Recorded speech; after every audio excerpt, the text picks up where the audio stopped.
Dia 23. Como crescemos? Deus quer que cresçamos, à semelhança de Cristo em tudo. Efésios 4:15. O propósito disposto para nós não é que continuemos como crianças. Efésios 4:14. Deus quer que você cresça. O objetivo do Pai Celestial é que você amadureça e desenvolva as características de Jesus Cristo. Lamentavelmente, milhões de cristãos envelhecem, mas nunca crescem. Emperram uma perpétua infância espiritual, usando fraldas e sapatinhos de crochê. Isso ocorre porque nunca pretenderam crescer. O crescimento espiritual não é automático. É necessário um compromisso intencional.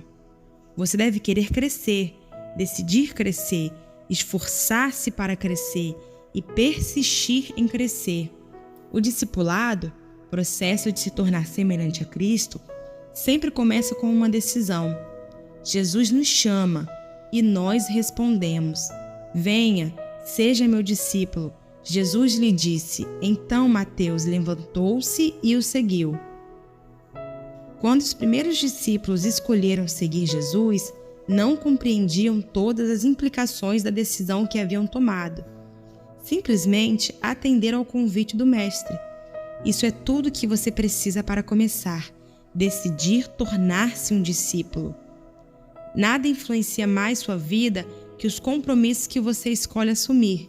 Eles podem fazê-lo crescer ou destruí-lo, mas sempre serão determinantes para você. Diga-me com quem você está comprometido e eu lhe direi onde você estará em 20 anos. Tornamo-nos aquilo com que estamos comprometidos. É nesse estágio do comprometimento que a maioria das pessoas perde o propósito de Deus para a vida. Muitos têm medo de se comprometer com qualquer coisa e simplesmente ficam vagando por aí. Outros assumem compromissos superficiais, com valores conflitantes, o que leva à frustração e à mediocridade. Outros se comprometem inteiramente com objetivos seculares, como enriquecer ou ficar famoso, e acabam desapontados e amargos. Toda escolha tem consequências eternas. Logo, é melhor que você escolha sabiamente. Pedro adverte: já que tudo ao nosso redor se derreterá, que vida santa e piedosa devemos viver? A parte de Deus e nossa parte. Tornar-se semelhante a Cristo é o resultado de escolhas em conformidade com Ele, na dependência do Espírito Santo para consumá-las. Uma vez que tenha decidido seriamente se tornar semelhante a Cristo, você deve começar a agir de maneira diferente. Precisará se livrar de alguns procedimentos antigos, desenvolver novos hábitos e intencionalmente mudar o modo de pensar. Esteja certo de que o Espírito Santo o ajudará nessas mudanças. A Bíblia diz: ponham em ação a salvação de vocês com temor e tremor, pois é Deus quem efetua em vocês tanto o querer quanto o realizar, de acordo com a boa vontade dele. Tornamo-nos aquilo com que estamos comprometidos. Esse versículo mostra as duas partes do crescimento espiritual: pôr em ação e efetuar. A primeira é nossa responsabilidade. A segunda é o papel de Deus. O crescimento espiritual é um esforço de cooperação entre você e o Espírito Santo. O Espírito de Deus trabalha conosco, não apenas em nós. Esse versículo, direcionado aos cristãos, não se refere à salvação, mas ao crescimento na fé. Ele não aconselha empenho pela salvação, porque você não pode acrescentar nada ao que Jesus já realizou. Quando põe em ação o corpo, você se exercita para desenvolvê-lo, não para conseguir um corpo. Quando sua mente é posta em ação para resolver um quebra-cabeça, você já possui todas as peças. Sua tarefa é juntá-las. Fazendeiros agem sobre a terra não para obter terra, mas para desenvolver o que já possuem. Deus deu a você uma nova vida e agora é responsabilidade sua desenvolvê-la com temor e tremor. Isso significa levar seu crescimento espiritual a sério. Quando alguém se mostra negligente com o crescimento espiritual, isso demonstra que ele não entendeu as implicações eternas deste ato, como vimos nos capítulos 4 e 5. Seu modo de pensar determina seu modo de sentir, e seu modo de sentir influencia sua maneira de agir. Reprogramando o piloto automático. Para mudar a vida, você deve mudar o modo de pensar. Por trás de tudo que você faz, há um pensamento. Todo comportamento é motivado por uma crença, e toda ação é induzida por uma atitude. Deus revelou isso milhares de anos antes de os psicólogos chegarem à mesma conclusão. Tenha cuidado com o que você pensa, pois a sua vida é dirigida pelos seus pensamentos. Imagine-se viajando de lancha, num lago, com um piloto automático ajustado para o leste. Se você decidir dar a volta e rumar para o oeste, há duas formas possíveis de mudar a direção do barco. A primeira é agarrar a roda do leme e forçá-la manualmente a virar para o lado oposto do que está programado no piloto automático. Com total autocontrole, você até poderá dominar o piloto automático, mas sentiria constante resistência.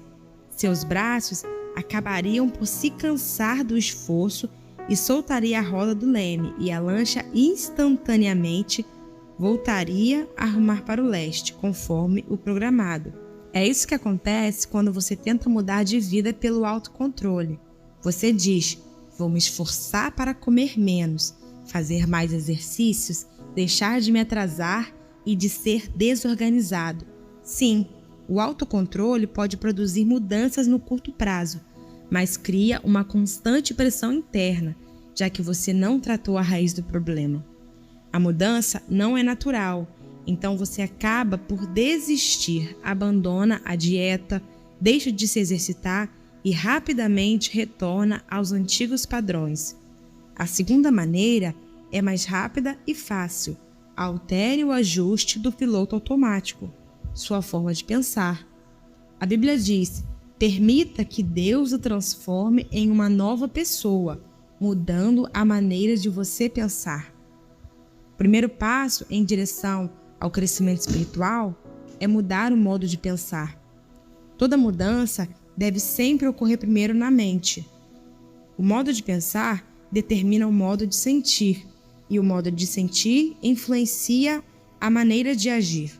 Paulo diz: deve haver uma renovação espiritual de seus pensamentos e atitudes. Para ser semelhante a Cristo, você precisa desenvolver a mente de Cristo. O Novo Testamento chama essa mudança mental arrependimento, que no original grego quer dizer literalmente mudar de ideia. Você se arrepende sempre que muda a maneira de pensar ao adotar o mesmo modo de pensar de Deus. Sobre você mesmo, sobre o pecado, sobre Deus, sobre as outras pessoas, sobre a vida, sobre o seu futuro e sobre tudo mais. Você assume a perspectiva e o enfoque de Cristo. Recebemos a seguinte ordem: pense da mesma maneira que Jesus Cristo pensa. Esse processo consiste em duas etapas. O primeiro estágio dessa alteração mental é deixar de ter pensamentos imaturos, que são egocêntricos e egoístas. A Bíblia diz: irmãos, deixem de pensar como crianças. Com respeito ao mal, sejam crianças, mas quanto ao modo de pensar, sejam adultos. Os bebês são por natureza egoístas, só pensam em si mesmos e em suas necessidades. São incapazes de dar, só conseguem receber. Isso é um modo imaturo de pensar. Infelizmente, muitas pessoas jamais vão além desse tipo de pensamento. A Bíblia diz que o pensamento egoísta é a fonte do comportamento pecaminoso. Os que vivem segundo a própria natureza pecaminosa só pensam nas coisas que essa natureza pecaminosa deseja. O segundo estágio da mudança que leva a pensar como Jesus é começar a ter pensamentos maduros, concentrados nos outros, não em nós mesmos. Em seu notório capítulo sobre o verdadeiro amor, Paulo conclui que pensar nos outros é a marca da maturidade. Quando eu era menino, falava como menino, pensava como menino e raciocinava como menino. Quando me tornei homem, deixei para trás as coisas de menino. Hoje, muitos presumem que a maturidade espiritual é medida pela quantidade de informação bíblica e de doutrinas que conhecem. Embora o conhecimento seja uma das maneiras de medir a maturidade, isso não é tudo. A vida cristã é muito mais que um conjunto de credos e convicções. Ela inclui conduta e caráter. Nossos atos devem ser coerentes com a nossa fé, e nossas crenças devem ser confirmadas por um comportamento semelhante ao de Cristo. O cristianismo não é uma religião nem uma filosofia, mas um relacionamento e um estilo de vida. A essência desse estilo de vida, como vemos no exemplo de Jesus, é pensar nos outros, não em nós mesmos. A Bíblia diz: devemos pensar no bem deles e tentar ajudá-los, fazendo coisas que lhes agradam. Nem mesmo Cristo tentou agradar a si mesmo. Pensar nos outros é a base para se tornar semelhante a Cristo e a melhor evidência de crescimento espiritual. Esse tipo de pensamento não é natural, é contracultural, raro e árduo. Felizmente, temos ajuda. Deus nos deu o seu Espírito, por isso, não pensamos como pensam as outras pessoas deste mundo. Em alguns capítulos mais adiante, veremos as ferramentas que o Espírito Santo usa para nos ajudar a crescer. Dia 23. Pensando sobre o meu propósito de vida. Tema para reflexão: nunca é tarde demais para começar a crescer. Versículo para memorizar: deixem que Deus nos transforme por meio de uma completa mudança da mente de vocês. Assim, vocês conhecerão a vontade de Deus, isto é, aquilo que é bom, perfeito e agradável a Ele. Romanos 12, 2b. Uma questão para meditar: em que área preciso parar de pensar do meu jeito e começar a pensar do jeito de Deus?